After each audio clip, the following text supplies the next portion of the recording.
मित्रों, सीताराम। आज का टॉपिक है सरल हृदय और पक्के विश्वास से ही प्रभु के दर्शन संभव हैं।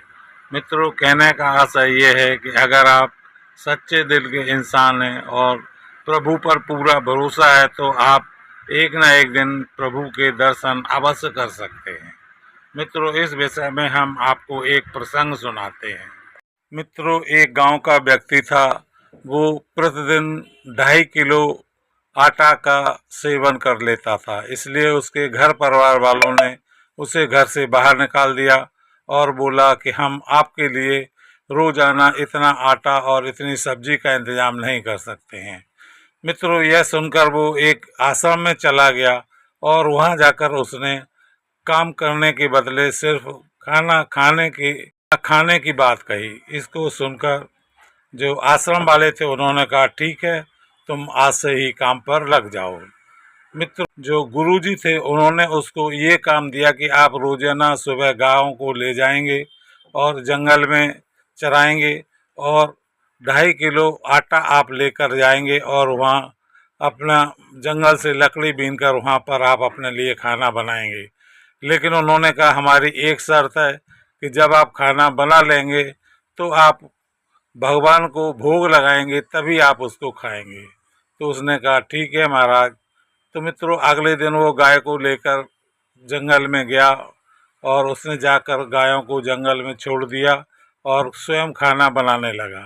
जब मित्रों उसका खाना बन गया तो उसने कहा कि हे गुरुदेव के ठाकुर, आप आकर भोजन कर लो।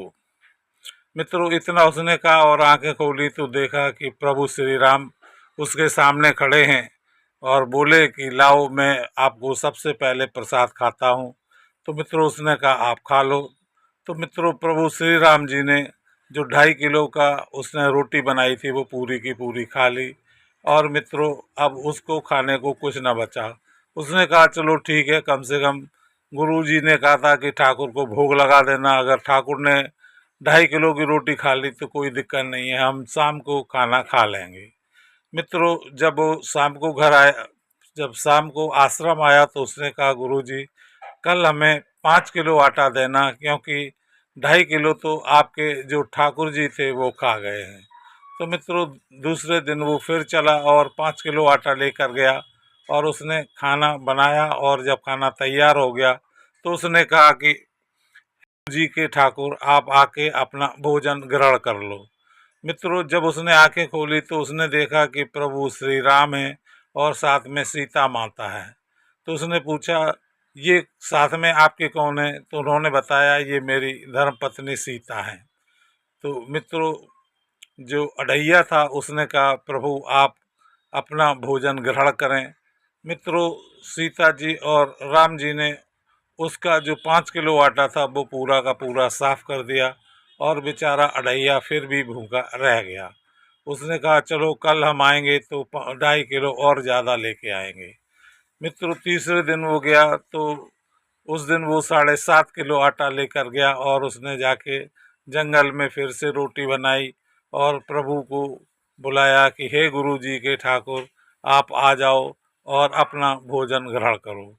मित्रों, इतना ही उन्होंने कहा तो देखा कि आज उनके साथ में 2 लोग और हैं।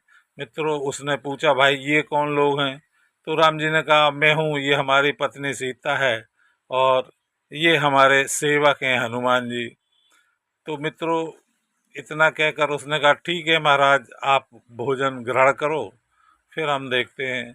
तो मित्रों, तीनों लोगों ने जो 7.5 किलो का भोजन बना था वो साफ कर दिया और मित्रों जो अढ़ैया था वो फिर भी भूखा रह गया। मित्रों, अगले बार अढ़ैया जो है 10 किलो आटा और सामान लेकर जंगल में पहुंचा और उसने आवाज़ लगाई कि हे गुरु जी के ठाकुर, आज आप ही आ जाओ और आप ही खाना बनाओ और आज हम आपके साथ खाएंगे। मित्रों, राम, सीता और हनुमान जी प्रकट हो गए और मित्रों सीता और हनुमान जी ने खाना बनाना शुरू कर दिया। मित्रों, अढ़ैया ने सोचा कि चलो आज अभी तो गुरुदेव को बताएं कि आज हमने खाना नहीं बना रहा है, आज खुद आपके ठाकुर और उनके सेवक खाना बना रहे हैं। मित्रों, इतना कहकर वो आश्रम आया और गुरुजी को साथ लेकर गया। गुरुजी अलौकिक शक्ति वाले थे। उन्होंने देखा कि वास्तव में राम और सीता और हनुमान जी खाना बना रहे हैं। मित्रों, इतना देखकर जो गुरुजी थे वो प्रभु के चरणों में पड़ गए और बोले कि हे गुरुदेव, आपने तो आज अपने भक्त की लाज को बिल्कुल ही राख लिया, क्योंकि आपको उस चेले ने बोला कि आप आज खुद ही खाना बनाएंगे और हम खाएंगे। मित्रों, इतना कहकर गुरुदेव प्रभु के चरणों में पड़ गए। और मित्रों, जो अढ़ैया था, जब उसने जाना कि यही भगवान है तो वो भी प्रभु के चरणों में पड़ गया। मित्रों, इसे कहते हैं कि सरल हृदय और अगर पक्का विश्वास हो तो आपको प्रभु के दर्शन अवश्य हो सकते हैं। मित्रों, अगर प्रसंग पसंद आया हो तो कमेंट में जय श्री राम लिखें। मिलते हैं अगले वीडियो में फिर एक नए विषय के साथ। तब तक के लिए मित्रों, सीताराम सीताराम।